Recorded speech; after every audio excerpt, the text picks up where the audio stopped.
Bien, ce matin, nous allons poursuivre nos prédications sur notre ennemi qui se nomme Satan, le diable, Lucifer, et puis il y a bien d'autres noms encore, et nous allons continuer à voir un peu les mensonges qu'il aime faire passer, et malheureusement que beaucoup croient comme étant une vérité. Donc, ce matin, la suite de nos prédications sur Satan va nous amener à considérer un nouveau mensonge qui peut nuire à beaucoup de personnes, non-croyantes ou même croyantes. Ce mensonge, c'est que l'enfer n'existe pas. Alors ce matin, je ne vais pas prêcher sur l'enfer, je ne vais pas vous donner les détails que la parole de Dieu donne sur l'enfer. On va bien sûr aborder quelques points, quelques sujets, mais le but pour ce matin n'est pas de vous décrire l'enfer. Le but pour ce matin, c'est de contrecarrer cette fausse vérité de Satan qui nous dit l'enfer n'existe pas. Ou alors, l'enfer existe, mais il n'est pas éternel. Et donc ça, c'est ce que nous allons voir ce matin. Donc, on a commencé à voir dans les semaines précédentes comment Satan s'y prend pour nous convaincre de choses qui ne sont pas vraies ou pour nous faire douter des paroles de Dieu. Et un des derniers exemples que nous avons vu, c'est celui d'Adam et Ève. Alors, pourquoi est-ce qu'on a pris celui-ci? Parce que c'est le premier que l'on trouve dans la parole de Dieu. Alors, on va retourner dans ce contexte en Genèse chapitre 2. Nous allons voir quelques versets. Genèse chapitre 2 et nous allons commencer avec les versets 8 et 9 pour l'instant. Genèse chapitre 2, versets 8, 9 et ensuite nous lirons le verset 15. L'Éternel Dieu planta un jardin en Éden du côté de l'Orient et il y mit l'homme qu'il avait formé. Et l'Éternel Dieu fit germer du sol toutes sortes d'arbres agréables à la vue et bons à manger, et l'arbre de vie au milieu du jardin, et l'arbre de la connaissance du bien et du mal. Verset 15.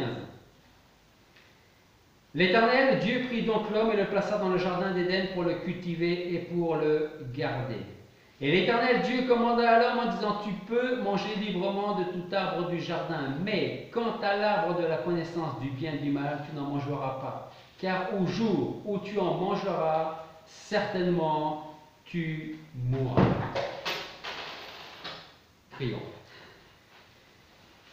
Père Céleste, nous voulons te remercier parce que ce matin encore, tu nous fais la grâce d'être dans ta maison. Nous voulons te remercier pour ces prédications que nous pouvons avoir, qui nous viennent de ta parole et qui nous mettent en garde contre notre ennemi, contre ses ruses, contre ses mensonges. Nous voulons te demander, Seigneur, de garder nos cœurs loin de ces mensonges, loin des tentations, de nous soumettre à toi afin de résister plus encore au diable, pour qu'il puisse fuir loin de nous. Fais de nous des ouvriers qui n'ont pas à rougir de toi, de l'Évangile. Et fais de nous des soldats qui savent combattre contre les attaques du diable. Parle-nous donc ce matin, dispose-nous favorablement pour recevoir ta parole et ton enseignement. Et c'est en ton nom que nous te prions. Amen. Donc ici, nous avons, dans ces quelques versets, ce que Dieu a fait, ce que Dieu a dit. Malheureusement, ce n'est pas déroulé comme ça aurait dû se dérouler. Nous allons au chapitre 3, à partir du verset 1 jusqu'au verset 11. Or, le serpent était le plus fin de tous les animaux des champs que l'Éternel Dieu avait fait. Et il dit à la femme: quoi? Dieu aurait dit: vous ne mangerez point de tout arbre du jardin? La femme répondit au serpent: nous mangeons du fruit des arbres du jardin, mais quant au fruit de l'arbre qui est au milieu du jardin, Dieu a dit: vous n'en mangerez pas, vous n'y toucherez pas, de peur que vous ne mouriez. Alors le serpent dit à la femme, vous ne mourrez nullement. Mais Dieu sait qu'au jour où vous en mangerez, vos yeux s'ouvriront et vous serez comme des dieux, connaissant le bien et le mal. Et la femme vit que le fruit de l'arbre était bon à manger, qu'il était agréable à la vue, et que l'arbre était désirable pour devenir intelligent. Et elle prit de son fruit et en mangea, et en donna aussi à son mari auprès d'elle, et il en mangea. Et les yeux de tous deux s'ouvrirent, et ils connurent qu'ils étaient nus. Ils cousirent des feuilles de figuier, et se firent des ceintures. Et ils entendirent la voix de l'Éternel Dieu qui se promenait dans le jardin au vent du jour. Et Adam et sa femme se cachèrent de devant la face de l'Éternel au milieu des arbres du jardin. Et l'Éternel Dieu appela Adam et lui dit, où es-tu? Il répondit, j'ai entendu ta voix dans le jardin et j'ai craint parce que je suis nu. Et je me suis caché. Et Dieu dit, qui t'a montré que tu es nu? As-tu mangé de l'arbre dont je t'avais ordonné de ne pas manger? Et Adam répondit, la femme que tu as mise auprès de moi m'a donné du fruit de l'arbre et j'en ai mangé. Et l'Éternel Dieu dit à la femme, pourquoi tu fais cela? Et la femme répondit, le serpent m'a séduite et j'en ai mangé. Nous avons ici la façon dont Satan s'y prend pour nous séduire. On voit comment il a commencé avec notre mère à tous, avec Ève. Il sème le doute. Et si vous réfléchissez bien, Satan n'est pas en train de dire, mais Dieu n'a absolument pas dit ça du tout. Au contraire, il est vraiment rusé. Quoi? Est-ce que Dieu a vraiment dit que? Il ne va pas à l'encontre directe des paroles de Satan. Il va plutôt aller à l'encontre d'Ève qui a reçu les paroles, d'Ève et d'Adam, qui ont reçu les paroles de Dieu lui-même. Et il dit, quoi? Est-ce que tu es sûr que Dieu a dit ceci ou cela? Et comme on l'a vu dans les semaines précédentes, quand on commence à réfléchir, quand on commence à discuter avec notre ennemi, bien souvent, on tombe. Parce qu'il est bien plus malin que nous, et nous sommes bien plus faibles que lui. Mais, comme on le sait, Satan ne s'est pas arrêté là. Nous pouvons voir dans la Bible que depuis le début, Satan cherche à contrecarrer les plans de Dieu, à mettre en doute dans notre esprit, dans nos églises, dans la société, les paroles de Dieu, dans tous les domaines possibles. Il ne veut pas que le pécheur, par exemple, soit réconcilié avec Dieu, ou alors faussement réconcilié avec Dieu.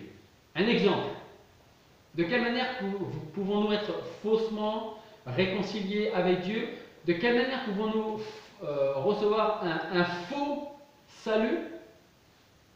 Ben, j'estime que, ou je pense que je peux être sauvé par mes œuvres. Ce n'est pas ce que la Bible enseigne, mais c'est ce que Satan aime enseigner et faire croire.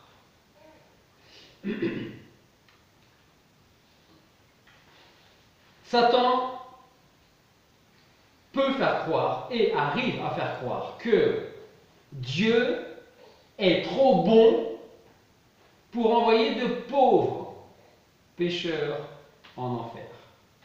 Donc déjà, là, il y a deux choses qui ne sont pas vraies. Je répète ce que je viens de dire.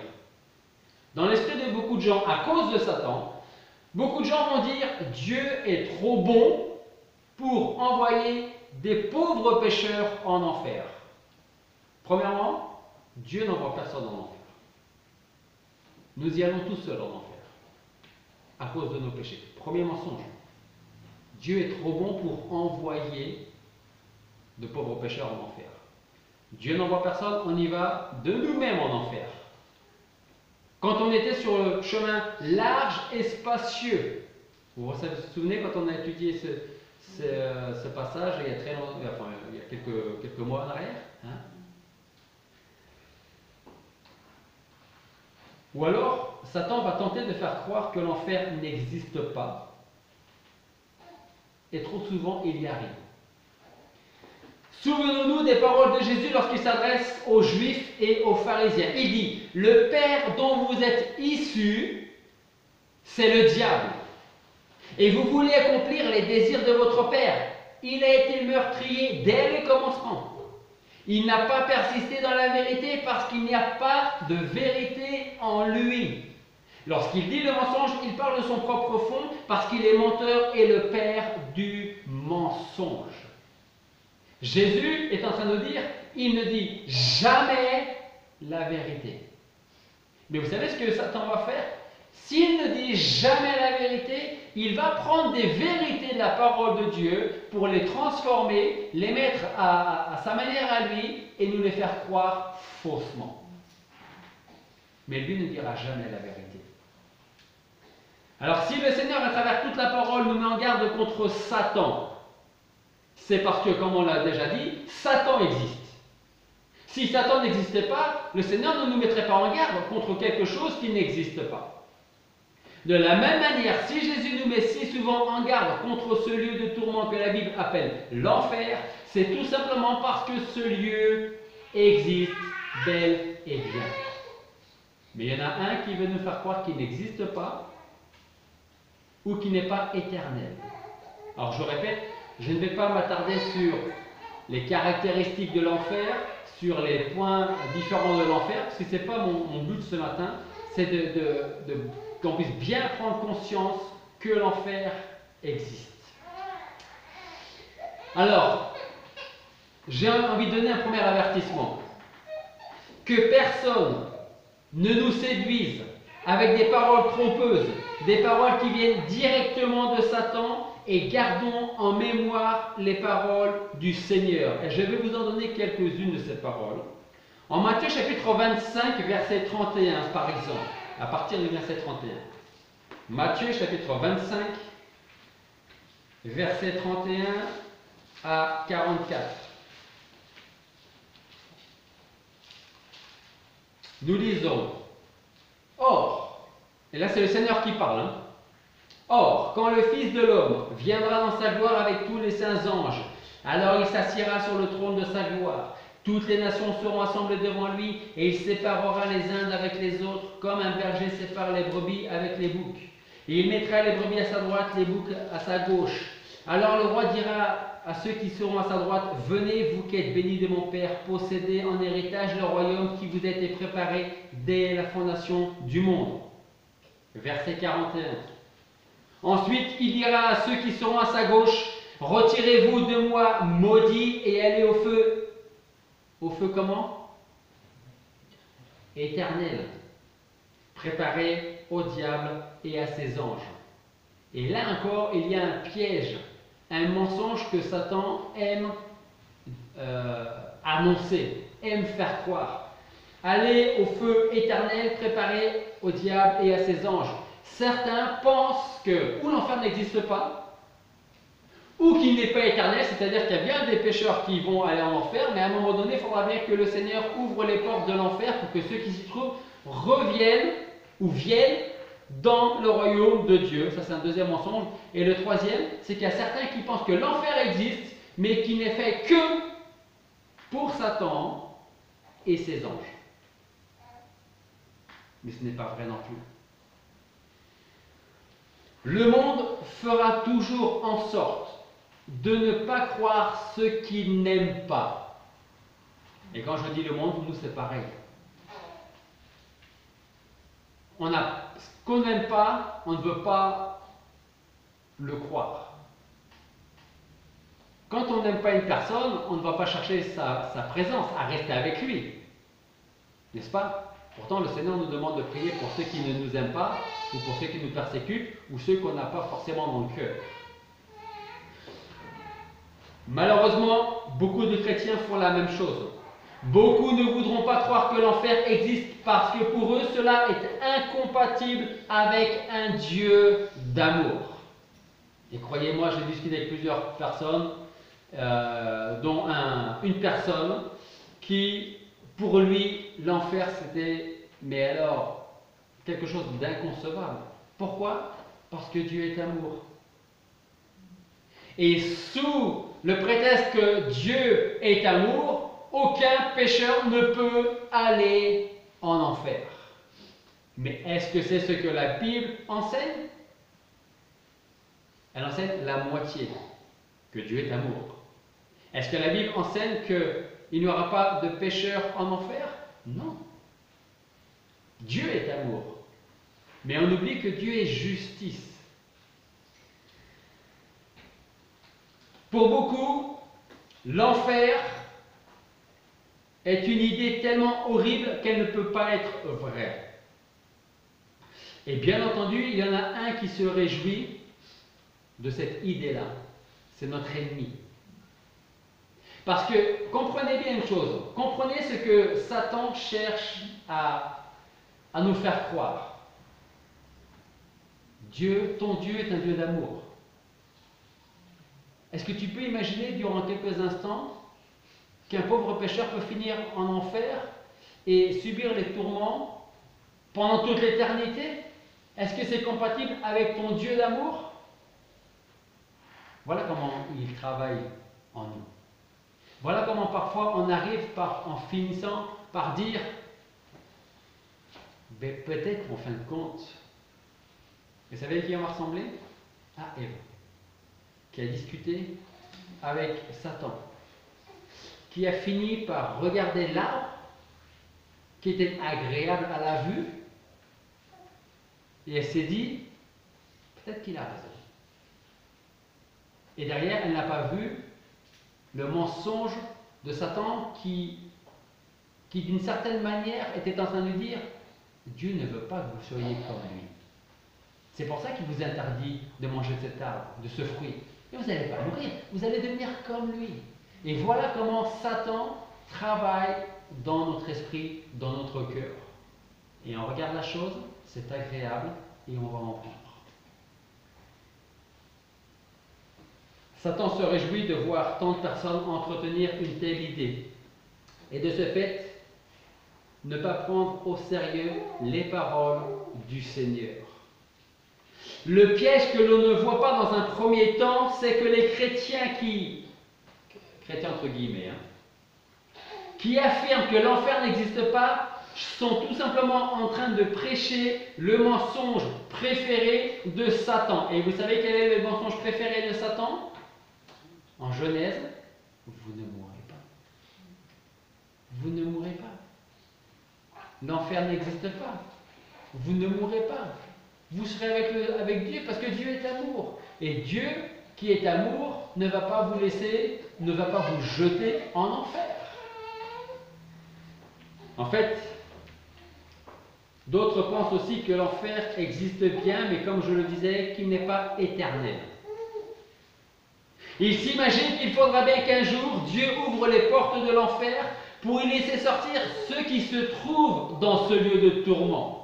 C'est un peu comme s'ils étaient dans un purgatoire. Lorsque nous témoignons autour de nous, nous parlons en règle générale du ciel, ou on essaie de parler du ciel, du salut. Mais si nous ne parlons jamais de l'enfer en même temps que nous parlons du ciel, nous allons devenir les complices du diable. Parce qu'il faut dire aux gens que si le ciel existe, l'enfer existe aussi. Et que tous n'iront pas au ciel. Et que tous n'iront pas non plus en enfer. Donc souvent je pose la question, je le pose encore vendredi à un collègue de travail, tu vas aller où toi, au ciel ou en enfer?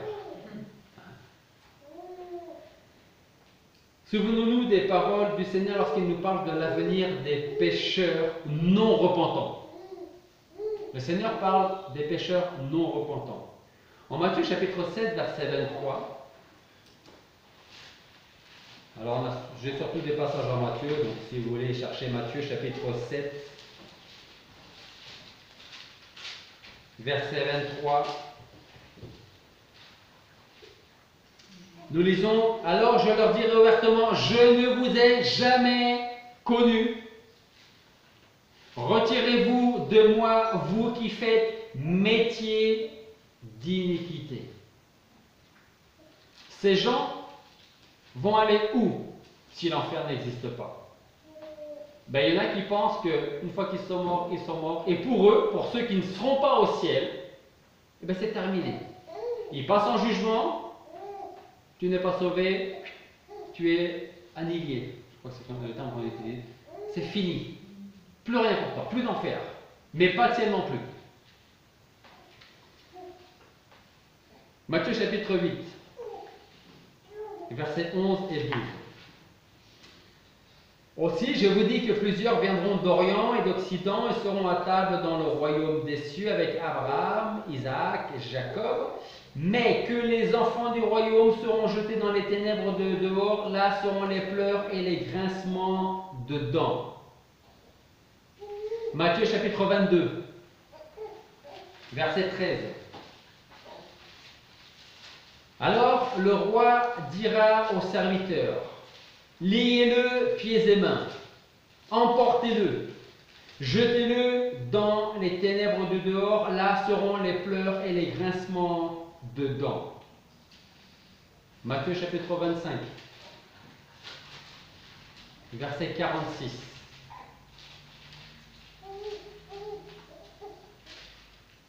Rappelez-vous, Satan veut faire croire que l'enfer n'existe pas, premier point, ou veut faire croire que l'enfer n'est pas éternel.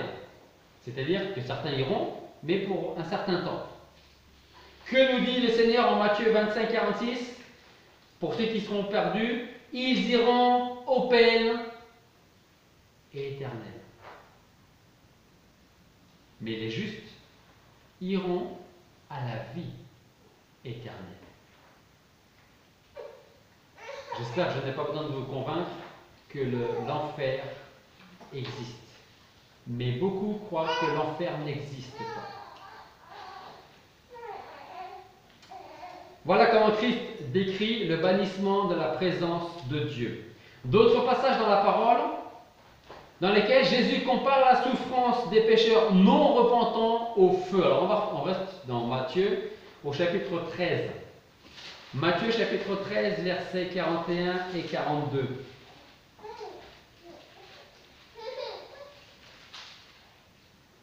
Matthieu 13, 41. Le Fils de l'homme enverra ses anges qui ôteront de son royaume tous les scandales et tous ceux qui feront l'iniquité, et ils les jetteront dans la fournaise ardente. Là seront les pleurs et les grincements de dents.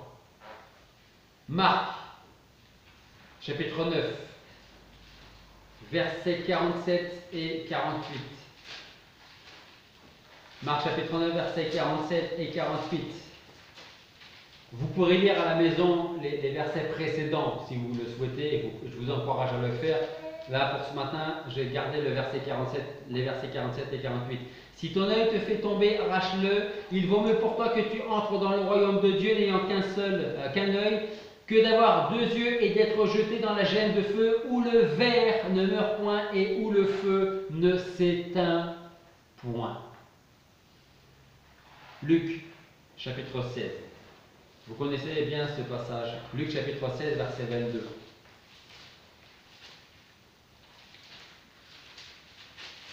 Et là, nous avons affaire à l'homme riche et à Lazare. Alors, je veux simplement, avant de lire ce passage, vous dire que ce n'est pas parce que nous sommes riches qu'on va en enfer, et ce n'est pas parce que nous sommes pauvres qu'on va au ciel.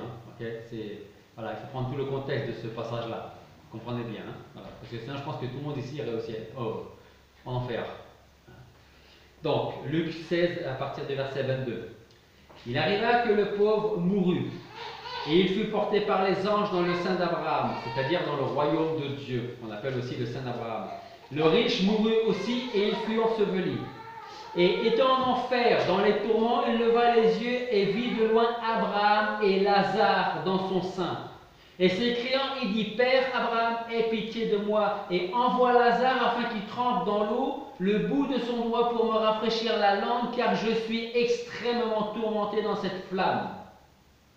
Donc on voit déjà la douleur du pécheur non repentant. Mais Abraham répondit, mon fils, souviens-toi que tu as eu tes biens pendant ta vie, que Lazare a eu des maux. Maintenant il est consolé, toi tu es dans les tourments. Outre cela, il y a un grand abîme entre vous et nous, de sorte que ceux qui voudraient passer d'ici à vous ne le peuvent, non plus que ceux qui voudraient traverser de là où tu es jusqu'à nous. Les deux lieux existent, le ciel et l'enfer. Alors ce matin, je ne vous demande pas de me croire, je vous demande de croire la parole de Dieu, qui nous dit que Satan existe et qu'il est le père du mensonge. Et quand il ment, c'est dans sa nature, ou plutôt quand il parle, c'est des mensonges parce que c'est dans sa nature. Il est le père du mensonge, le Seigneur nous dit. Veillons donc à ne pas nous fabriquer un Dieu avec un petit D. Ce matin, Benjamin parlait des idoles. Il disait que le sport peut être une idole, notre vie peut être une idole. À partir du moment où Dieu n'a pas la première place, s'il y a quelque chose avant Dieu dans notre cœur, même notre famille, notre conjoint, c'est une idole parce que Dieu n'a pas la première place. Donc, veillons à ne pas nous fabriquer un Dieu avec notre propre imagination. Un Dieu qui soit rempli de miséricorde et qui soit totalement vide de justice. Un Dieu qui soit tout amour mais dépourvu de sainteté. Un Dieu qui aurait préparé un ciel pour tout le monde mais dont l'enfer serait vide. Un Dieu qui ne fait aucune différence dans l'éternité entre le pécheur repentant qui est venu au Seigneur et celui qui ne l'a pas fait. Parce que ce Dieu, là-dedans, dans notre esprit, n'est pas le Dieu de la Bible. Pas du tout. Et la personne dont je vous parlais, qui disait l'enfer ne peut pas exister parce que Dieu est amour, n'est jamais revenu à l'église. Et vous savez, je préfère ne pas avoir des gens, ou être une église avec moins de personnes, mais avec des gens qui croient en la parole de Dieu. Parce que Dieu est amour. S'il ne l'était pas, la croix n'existerait pas. Mais il est aussi justice. Et c'est pour ça que la croix existe aussi. Parce qu'il fallait que nos péchés soient condamnés, enlevés. Et la seule personne capable de le faire, ça a été Jésus-Christ. Dieu est amour, sinon il n'aurait jamais donné son Fils. Mais il est aussi justice, et la Bible nous dit que Dieu ne tiendra pas le coupable pour innocent. Si je suis coupable, je ne suis pas innocent.